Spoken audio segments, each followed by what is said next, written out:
کیا کبھی ایسا ہوا ہے کہ ایک پوری فوج کی جنگ صرف ایک آدمی کے ایک حملے سے ختم ہو جائے؟ ایسی جنگ جس میں تلواریں بھی پوری طرح نہ ٹکرائیں اور دشمن کا سردار پلک جھپکتے ہی گھوڑے سے کھینچ کر قید کر لیا جائے۔ یہ کوئی داستان نہیں، یہ وہ لمحہ ہے جب صحرا کے میدان میں سیف اللہ خالد بن ولید رضی اللہ عنہ نے دشمن کے غرور کو چند ہی لمحوں میں خاک میں ملا دیا۔ سال تھا 633 عیسوی۔ عراق کی سرزمین مسلمان گھڑ سواروں کی تاپوں سے لرز رہی تھی۔ پچھلی مہمات میں ایک حیران کن رفتار اور حکمت عملی دیکھی جا چکی تھی۔ خالد بن ولید رضی اللہ عنہ سیف اللہ، انہوں نے ساسانی سلطنت کی سرحدی فوجوں کو جنگ زنجیر میں کچل دیا، پھر خطرناک دریائے فرات کو عبور کرتے ہوئے جنگ نہر میں دشمن کو شکست دی، اور پھر ولاجہ کے میدان میں انہوں نے ایک ایسا عسکری جال بچھایا جسے تاریخ میں دو طرفہ گھیراؤ کی بہترین مثالوں میں شمار کیا جاتا ہے۔ اس کے بعد اولیس کے خون آلود میدان میں ساسانی سلطنت کا حوصلہ ٹوٹ کر رہ گیا، لیکن خالد بن ولید رضی اللہ عنہ صرف تباہ کرنے والے سپہ سالار نہیں تھے، وہ ایک مدبر حکمت عملی ساز بھی تھے۔ ہم نے دیکھا کہ کیسے انہوں نے ہیرا جیسے عظیم شہر کو جنگ کے بجائے دانشمندی اور معاہدے کے ذریعے حاصل کیا، اور یوں عراق میں اسلامی اقتدار کا پہلا دارالحکومت قائم ہوا، بغیر کسی بے گناہ خون کے بہائے۔ اور پھر انبار کے محاصرے میں ہم نے مسلمان تیر اندازوں کی خوفناک مہارت دیکھی، وہ مارکا جو تاریخ میں جنگ عیون، آنکھوں کی جنگ کے نام سے مشہور ہوا، اور جس نے ثابت کر دیا کہ نئی اسلامی ریاست کے دشمنوں کے لیے کوئی دیوار اتنی اونچی نہیں جو انہیں بچا سکے۔ اب صورتحال یہ تھی کہ دریائے فرات کا راستہ خالد بن ولید رضی اللہ عنہ کے کنٹرول میں آ چکا تھا۔ شمال میں ساسانی سلطنت کا دارالحکومت مدائن ٹسیفون خوف میں مبتلا تھا۔ فارس کا شہنشاہ یزدگرد سوم مشرق سے نئی فوجیں جمع کرنے کی بے چین کوشش کر رہا تھا، لیکن اسی دوران جب خالد بن ولید رضی اللہ عنہ اپنے لشکر کے ساتھ انبار میں قیام کیے ہوئے تھے، ایک نئی خبر پہنچی، ایک نیا خطرہ۔ مگر یہ خطرہ دریائے فرات کے شہروں سے نہیں آ رہا تھا، بلکہ مغرب کے بے رحم صحرا سے۔ کچھ ہی دیر بعد خفیہ اطلاعات خالد بن ولید رضی اللہ عنہ کے خیمہ قیادت تک پہنچیں۔ خبروں کے مطابق جو فارسی دستے پہلے شکست کھا چکے تھے اور وہ عرب عیسائی قبائل جو اولیس کی جنگ میں ہارے تھے، وہ دوبارہ جمع ہو رہے تھے بدلے کی آگ کے ساتھ۔ وہ ایک ایسے مقام پر اکٹھے ہو رہے تھے جو صحرا اور عراق کی زرخیز زمینوں کے درمیان ایک اہم دروازہ سمجھا جاتا تھا، ایک نخلستان کھجوروں کے گھنے باغات کے ساتھ، اور اس کے اندر ایک پراسرار قلعہ بند خانقاہ بھی موجود تھی۔ اسی مقام پر دشمن اپنی طاقت جمع کر رہا تھا۔ اس جگہ کا نام تھا عین التمر، یعنی کھجوروں کا چشمہ۔ خالد بن ولید رضی اللہ عنہ اچھی طرح جانتے تھے وہ سیدھا شمال کی طرف دارالحکومت کی جانب نہیں بڑھ سکتے تھے، کم از کم اس وقت نہیں، کیونکہ ان کے مغربی پہلو میں صحرا کی طرف ایک خطرناک لشکر جمع ہو رہا تھا۔ اگر اس خطرے کو نظر انداز کیا جاتا تو یہ کسی بھی وقت مسلمان فوج کے عقب پر حملہ کر سکتا تھا۔ اسی لیے سیف اللہ نے فیصلہ کیا تلوار کا رخ پھر ایک بار صحرا کی طرف مڑا جائے، اسی صحرا کی طرف جس نے انہیں جنم دیا تھا۔ اور یوں شروع ہوتی ہے اس مہم کی اگلی داستان، عین التمر کا مارکا، جسے تاریخ میں راہبوں کے قلعے کے نام سے بھی یاد کیا جاتا ہے۔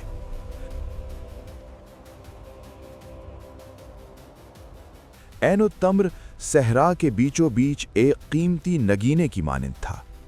یہ مقام انبار سے کئی دن کی مسافت پر مغرب کی سمت واقع تھا۔ یہ ایک اہم تجارتی مرکز بھی تھا، जहां सहराई बद्दू और शहरों के ताजर आपस में मिलते थे। मगर इस नखलिस्तान की असल ताकत इसका मजबूत किला था, जिसमें सासानी सल्तनत के सिपाही तैनात थे। उनका कमांडर था एक फारसी अफसर जिसका नाम था मीरान। लेकिन इस किले की कुव्वत सिर्फ फारसी सिपाहियों तक महदूद नहीं थी। उनके साथ बड़ी तादाद में बड़े अरब ईसाई कबाइल भी जमा हो चुके थे।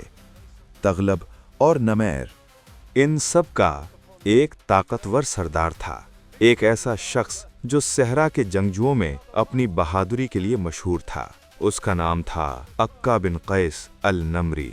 अक्का एक मगरूर आदमी था, सहरा का जंगजू और अपने कबीले में बड़ी शोहरत रखता था। मगर उसके दिल में एक और चीज भी जल रही थी, बदला। क्योंकि उसके कबीले के बहुत से लोग पहले ही खालिद बिन वलीद रज़ी अल्लाह अन्हु के हाथों शिकस्त खा चुके थे और अब वो इस हिसाब को चुकाना चाहता था। तारीखदान एक दिलचस्प वाकया बयान करते हैं। ये वाकया उस वक्त पेश आया जब खालिद बिन वलीद रज़ी अल्लाह अन्हु की फौज ऐन-उत-तम्र की तरफ बढ़ रही थी। जैसे ही खबर पहुंची कि मुसलमान लश्कर चंद ही दिन की मसाफत पर है, फारसी कमांडर मीरान ने फौरन अपनी भारी प्यादा फौज को दिफाई सफबंदी में लगाना शुरू कर दिया। वो एक बाकायदा जंग के लिए तैयार हो रहा था। मगर इसी लम्हे अक्का बिन कैस आगे बढ़ा। उसने फारसी कमांडर की तरफ देखा और उसकी निगाहों में वाज़े हकारत थी। वो बोला, मीरान, ये हमला आवर अरब हैं और हम भी अरब हैं। हम जानते हैं इनसे कैसे लड़ना है। तुम फारसी हमसे बेहतर ये जंग नहीं लड़ सकते। इन्हें हम पर छोड़ दो। ये गुरूर की एक हैरान कुन मिसाल थी। अक्का दावा कर रहा था कि वो अकेला ही उस शख्स को रोक सकता है जिसने सिर्फ 4 महीनों में सासानी सल्तनत की 5 बड़ी फौजों को शिकस्त दी थी। लेकिन मीरान एक तजर्बाकार सिपाही था। वो जानता था जंग में गुरूर अक्सर तबाही का दरवाज़ा खोल देता है। मीरान ने अक्का की बात गौर से सुनी। शायद उसे वाकई यकीन हो गया था कि अरब कबाइल इस जंग को संभाल लेंगे, या शायद वो ज्यादा चालाकी से सोच रहा था। शायद वो चाहता था कि ये बद्दू कबाइल खालिद बिन वलीद रज़ी अल्लाह अन्हो के पहले हमले की चोट खुद बर्दाश्त करें। बहरहाल मीरान ने सुकून से जवाब दिया, ठीक है, ये तुम्हारे अपने लोग हैं, लिहाजा ये जंग भी तुम्हारी होगी, और अगर तुम फतेह हासिल करो तो इसका तमाम एजाज भी तुम्हारा होगा। मेरे फारसी सिपाही किले में रहेंगे। अगर तुम्हें हमारी जरूरत पड़ी तो हम मौजूद होंगे। और यूं फैसला हो गया। फारसी फौज पीछे हट गई। वो किले की महफूज दीवारों के अंदर चली गई और मैदान में रह गए अक्का और उसके कबाइल।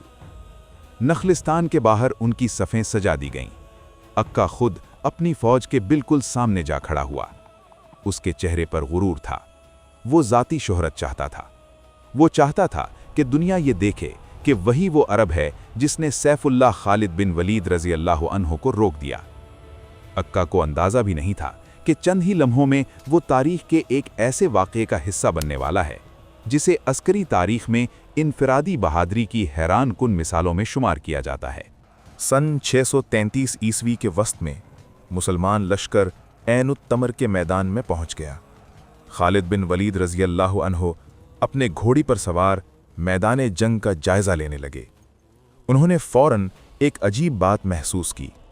फारसी बाकायदा फौज कहीं नज़र नहीं आ रही थी। मैदान में सिर्फ कबाइली लश्कर खड़ा था और उस लश्कर के सामने अपने घोड़े पर बैठा हुआ था उनका सरदार अक्का बिन कैस। गोया वो खुद मैदान में चैलेंज दे रहा हो।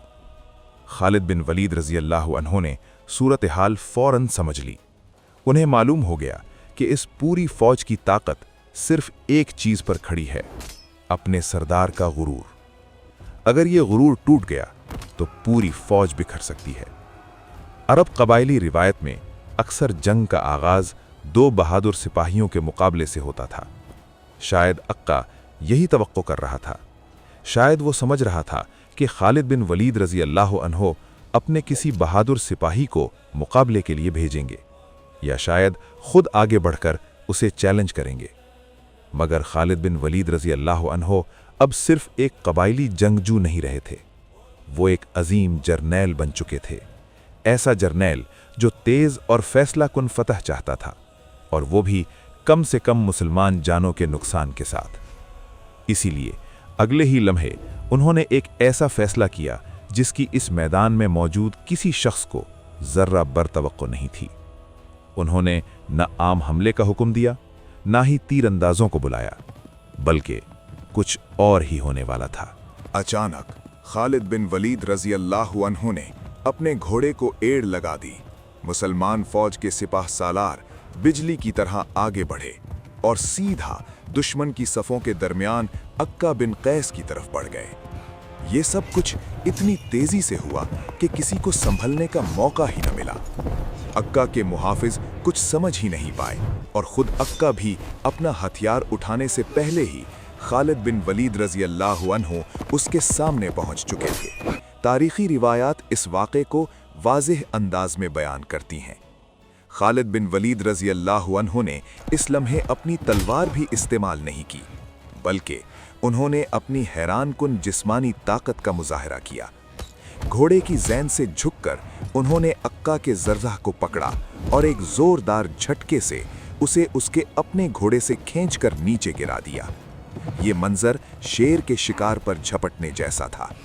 अक्का अभी संभल भी नहीं पाया था कि खालिद बिन वलीद रजी अल्लाहु अन्हु उसे घसीटते हुए अपने घोड़े की ज़ैन पर ले आए। फिर फौरन घोड़ा मोड़ा और मुसलमान फौज की तरफ वापस लौट गए। ये पूरा वाकया शायद 1 मिनट से भी कम वक्त में खत्म हो गया, मगर इस एक लम्हे ने पूरे मैदान जंग का नक्शा बदल दिया। जब खालिद बिन वलीद रजी अल्लाहु अन्हु कैद किए गए अक्का को घसीटते हुए अपनी फौज के मुहाफिजों के सामने ले आए, तो हकीकत में जंग शुरू होने से पहले ही खत्म हो चुकी थी। ये मंजर ऐसा था जिसने दुश्मन की पूरी फौज को हिलाकर रख दिया। कबायली सिपाहियों ने देखा उनका वो सरदार जिसे वो नाकाबिले शिकस्त समझते थे, चंद लम्हों में एक बच्चे की तरह उठाकर ले जाया गया। उनके हौसले इसी लम्हे टूट गए और फिर खौफ आग की तरह फैल गया। अक्का की फौज अपने लीडर के बगैर एक लम्हे में बिखर गई। कोई हुक्म देने वाला नहीं था, कोई क़यादत बाकी नहीं थी। चुनांचे वो सब बेतरतीब अंदाज में मैदान छोड़कर भागने लगे।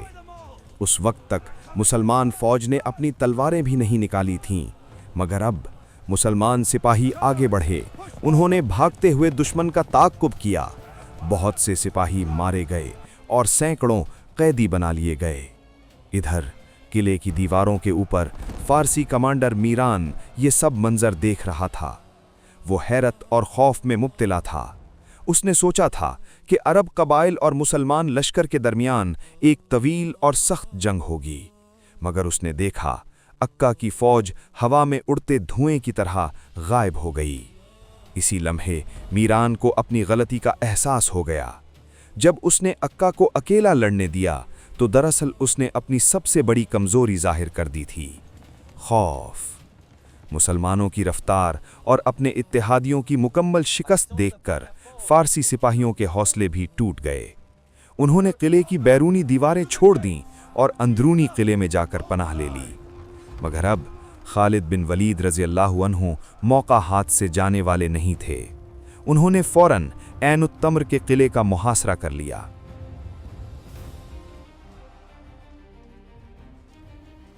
किले का मुहासरा ज्यादा देर न चल सका।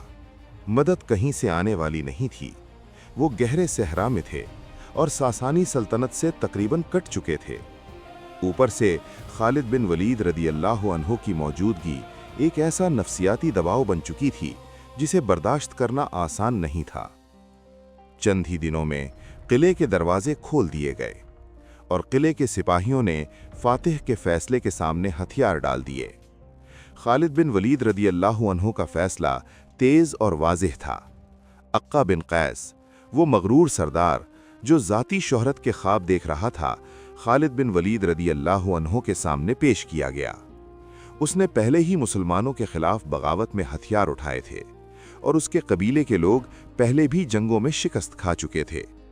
चुनांचे उसकी बगावत की सज़ा उसी वक्त दे दी गई। अक्का को कत्ल कर दिया गया।